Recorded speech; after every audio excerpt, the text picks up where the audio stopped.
Hai, bertemu lagi dengan saya, Dimas Dwijaya Palguna, mahasiswa jurusan Teknik Mesin Universitas Udayana.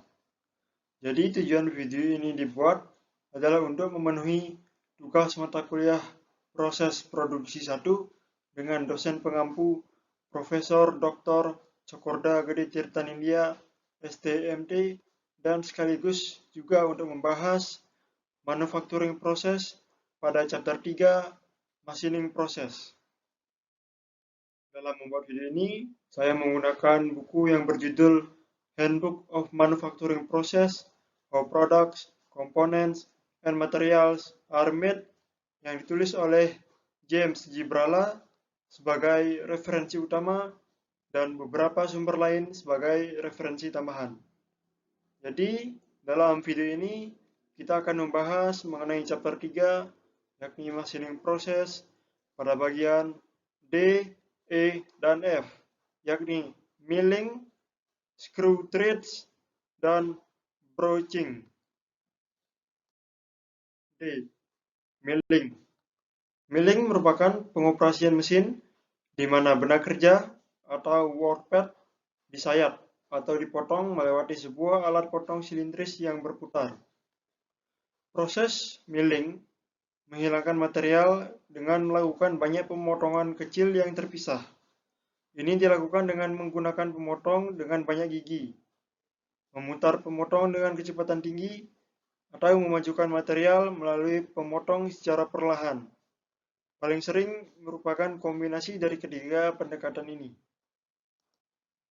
Dalam milling ada dua kelas utama, yakni yang pertama adalah peripheral milling yang ditunjukkan oleh gambar sebelah kiri, dan face milling yang ditunjukkan oleh gambar sebelah kanan. D1. Face milling. Face milling merupakan pengofraisan di mana sumbu putar alat potong tegak lurus terhadap permukaan benda kerja yang di-freeze. Pada pengofraisan muka, ujung sayat yang digunakan ada dua, yaitu penampang alat potong dan keliling luar alat potong. Perhatikan gambar, ini merupakan proses face milling. Ini ada milling cutter tegak lurus terhadap benda kerja, dan ini merupakan jumlah kedalaman dari benda kerja yang dihilangkan. Nah, berikut ada videonya agar lebih jelas.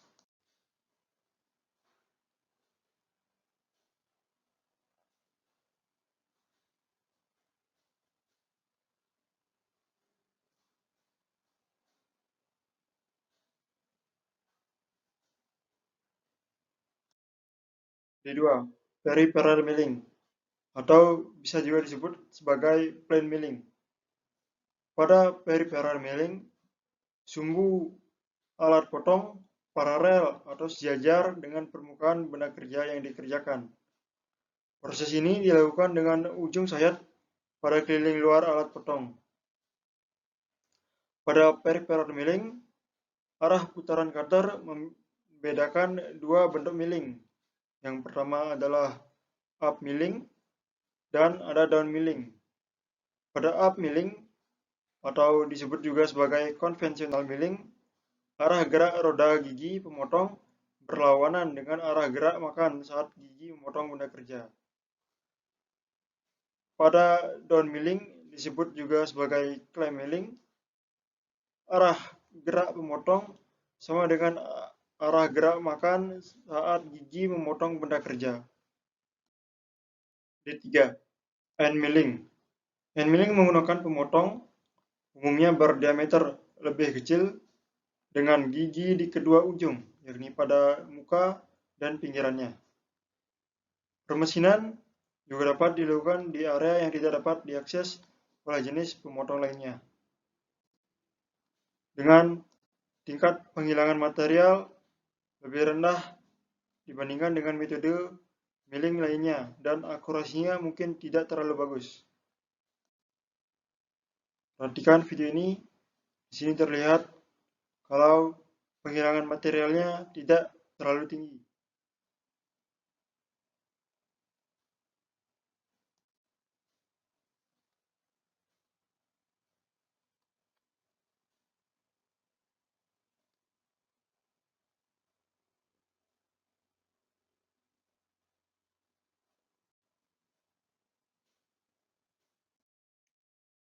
D4.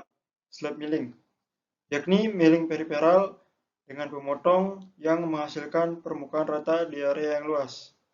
Jadi slab milling ini memiliki alat potong yang lebih panjang daripada periferal milling, dengan sumbu rotasi pemotong sejajar dengan permukaan mesin, dan pemotong sering menghilangkan material dalam jumlah besar. Berikut contoh videonya.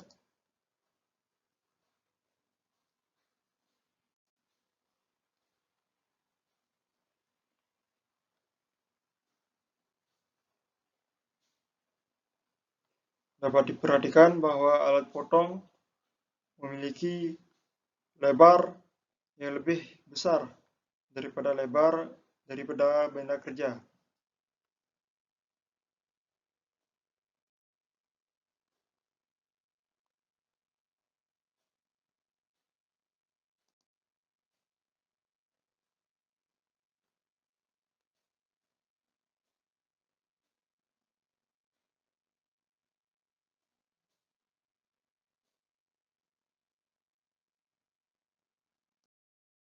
D5.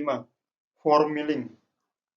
Form milling juga merupakan periferal milling, tapi alat potongnya memiliki bentuk tertentu. Gigi pemotong form milling memiliki bentuk yang sesuai dengan profil permukaan yang akan diproduksi. Ini adalah contoh video dari form milling.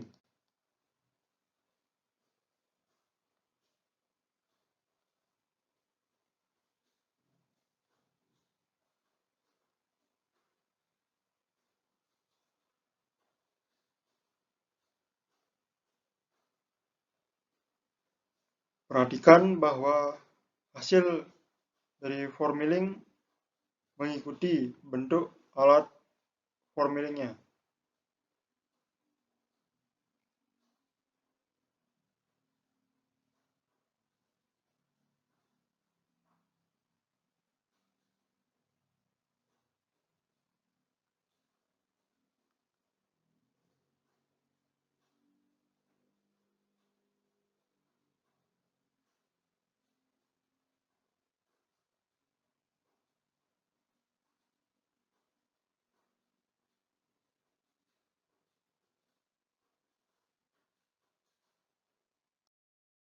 D6. Gang milling. Gang milling adalah operasi permesinan beberapa permukaan benda kerja secara bersamaan dengan memasang sejumlah pemotong di punjung atau arbor seperti yang ditunjukkan pada gambar. Pemotong mungkin memiliki diameter yang sama atau berbeda, dan masing-masing menghasilkan permukaan yang berbeda. D7. Straddle milling, melibatkan penggunaan dua pemotong pada satu punjung atau arbor dengan jarak di antaranya. Dua permukaan dipotong dalam satu lintasan, tapi area di antara keduanya tidak dikerjakan, seperti yang diilustrasikan pada gambar ini. Adapun videonya berikut ini.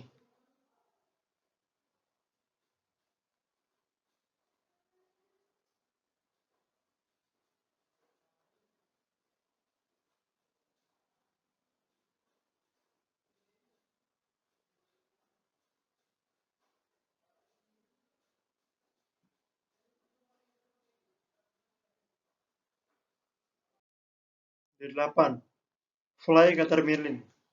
Ini adalah face milling dengan hanya satu gigi potong. Metode ini berguna untuk menghasilkan permukaan rata dalam situasi ruang perkakas, di mana pemotong bergigi banyak yang optimal mungkin tidak tersedia. Jelas, tingkat umpan pemotongan jauh lebih sedikit dibandingkan dengan face milling, tetapi mungkin memuaskan ketika fly cutter adalah satu-satunya alat yang tersedia dan persyaratan hanya untuk satu potong atau jumlah kecil. D9. Pin routing, melibatkan penggunaan template untuk memandu pergerakan pemotong peruten kecepatan tinggi. Pabrik akhir berdiameter kecil. Biasanya proses ini digunakan untuk mengosongkan lembaran logam datar atau bahan lainnya. Tumpukan material tipis dapat dipotong dengan metode ini untuk menghasilkan banyak bagian. D10. Spot facing. Pengoperasiannya sama dengan counter boring, kecuali kedalaman pemotongannya dangkal. Hanya cukup untuk membuat permukaan mesin yang rata. Ini paling sering dilakukan pada coran dan tempa di mana permukaan sebelum operasi memiliki beberapa ketidakteraturan. Berikut ini merupakan contoh videonya.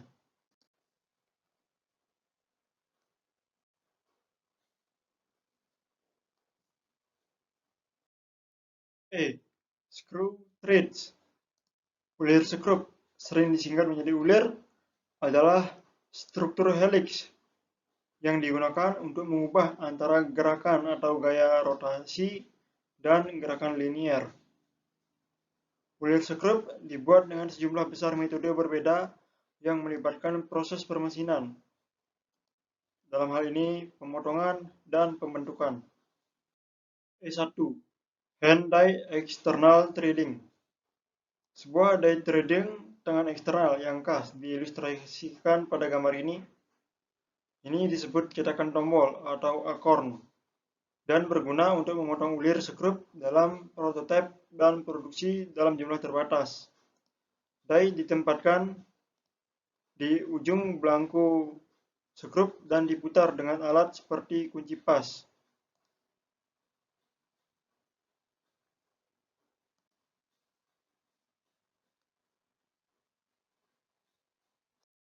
E2. Internal thread tapping. Tapping adalah proses pembuatan ulir internal, yaitu dalam atau di dalam lubang, dengan menggunakan tap set. Berikut merupakan proses internal thread tapping. Di sini ada beberapa tahap dalam melakukan internal thread tapping. Yang pertama menggunakan alat yang tidak terlalu besar terhadap lubang ini.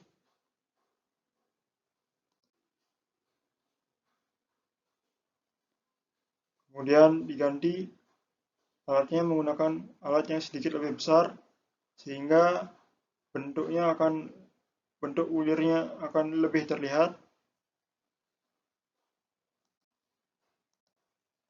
Kemudian diganti lagi menggunakan bentuk yang paling besar sehingga ulirnya akan maksimal.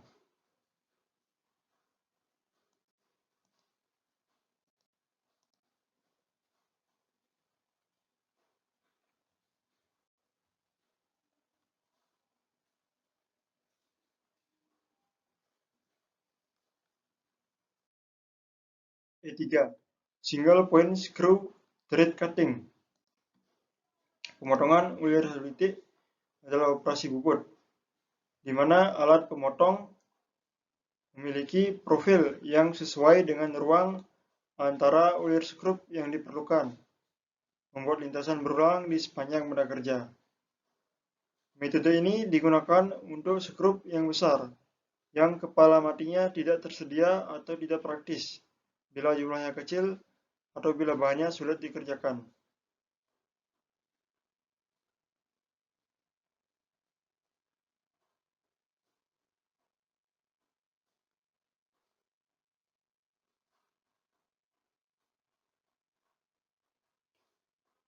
Perhatikan video. Proses ini terus dilakukan berulang kali sehingga bentuk daripada ulir sesuai dengan alat pemotong.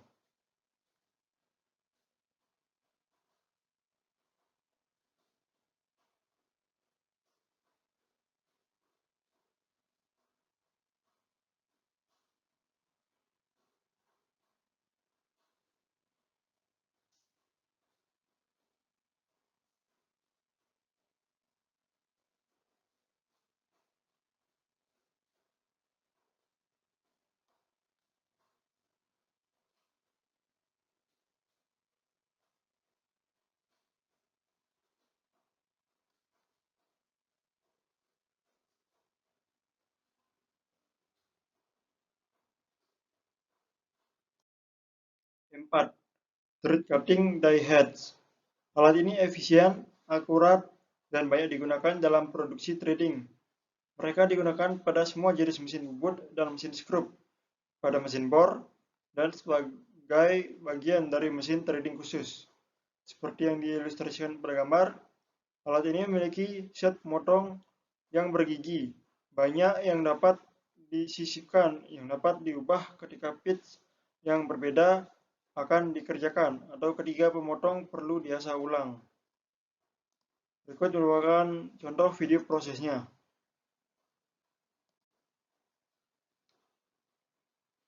Ini merupakan alatnya, dimasukkan ke dalam mesin bubut sehingga memotong benda kerja dan membuatnya menjadi ulir.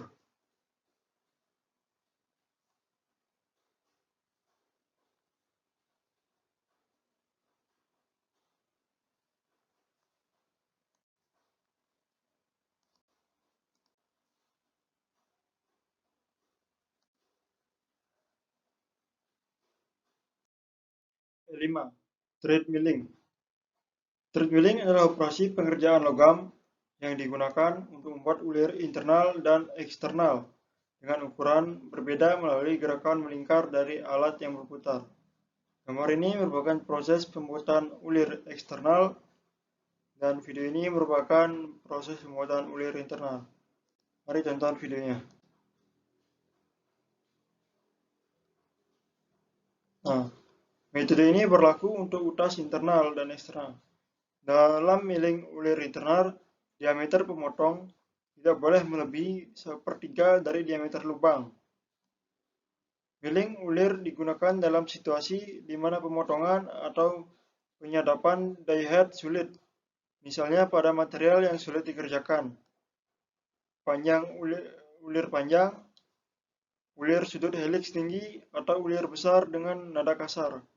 Namun, milling tidak cocok untuk ulir persegi atau lainnya dengan sudut sayap hampir 90 derajat dari sumbu. 6. Thread grinding, yakni proses abrasif dengan roda gerinda memotong alur pada benda kerja yang berputar perlahan saat digerakkan secara aksial. Mata gerinda berbentuk seperti penampang alur berputar dan memoles benda kerja sambil perlahan berputar dan bergerak secara aksial. Seringkali proses didukung oleh cairan pemotongan.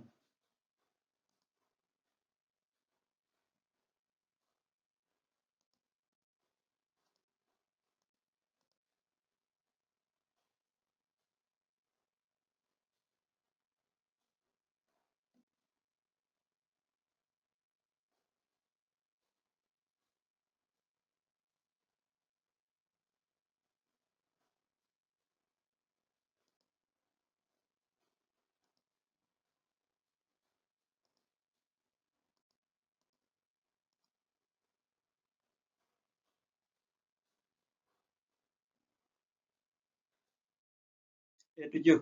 Thread rolling, yakni metode pembentukan dingin untuk membuat ulir skrup eksternal. Benda kerja kosong digulung di antara cetakan berlawanan yang memiliki profil ulir skrup negatif. Die mungkin datar atau silinder.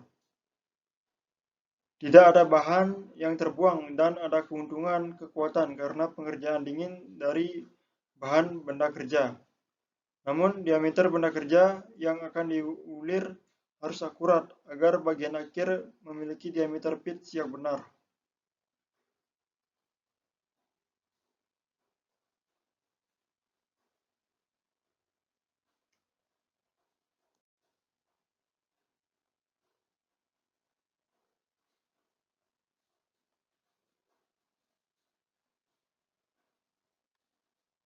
Nah, kalau pemotongan hasilnya seperti ini, sedangkan pembentukan akan seperti ini, sehingga pembentukan lebih kuat, ulir pembentukan lebih kuat daripada ulir yang dipotong. 8. Cold form tapping of internal threads. Cold form taps juga disebut roll taps membuat alur dengan mengekstrusi material di lubang yang dibor ke dalam bentuk alur alih-alih membuang material. Ini mengarah pada alur yang lebih kuat karena bahan mengatur ulang bahan di dalam lubang.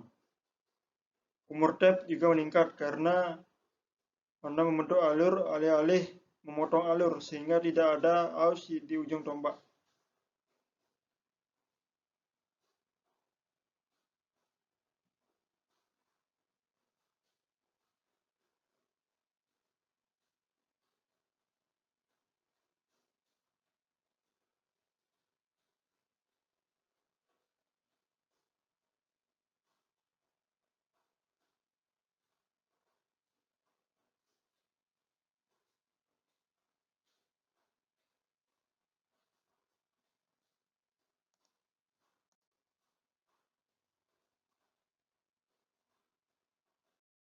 F.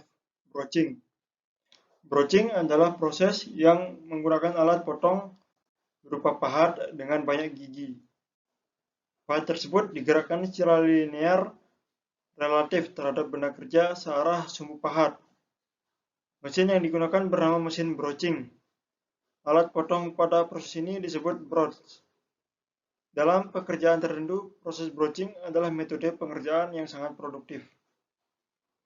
Gigi awal yang bersentuhan dengan benda kerja sering dirancang untuk menghasilkan potongan yang kasar, sedangkan gigi terakhir memberikan finishing sesuai dimensi yang diinginkan. F1. Internal broaching. Broaching internal dilakukan pada permukaan internal lubang benda kerja. Pada broaching internal, lubang awal harus ada pada benda kerja untuk memasukkan broach. Operasi broaching yang paling umum menghasilkan alur pasak, bukan slot dikunci, bukan berbentuk spline, dan pembesaran lubang non-bulat lainnya di katrol, roda gigi, atau bagian lain yang akan diikat ke poros.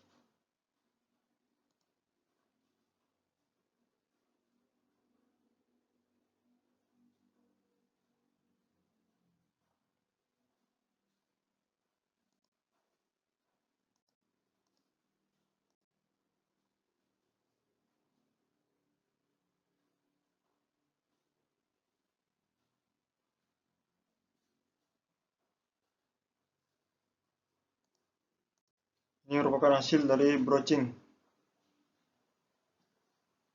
Internal broaching. F2. External broaching. Broaching eksternal dilakukan pada permukaan luar benda kerja untuk membuat bentuk penampang tertentu di permukaan.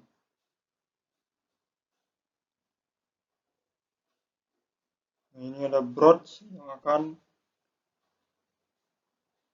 membentuk pola seperti ini di benda kerja.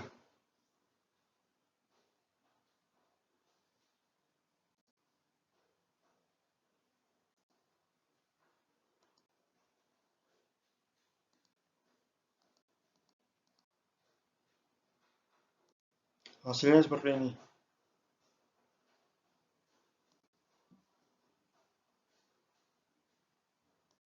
F3. Pot broaching. Pot broaching menggunakan alat broaching berbentuk cincin atau tubular dengan gigi pemotong di bagian dalam. Nah, seperti ini. Biasanya benda kerja didorong melalui alat dengan gaya hidrolik. Pahat memotong seluruh pinggiran benda kerja dalam sekali lintasan. Permesinan gigi gear adalah aplikasi yang biasanya digunakan pada proses ini.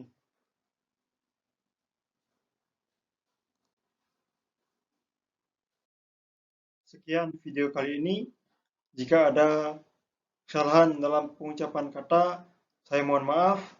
Dan jika ada kesalahan dalam menyampaikan materi, mari berdiskusi di kolom komentar di bawah. Sekian dari saya pamit undur diri. Terima kasih.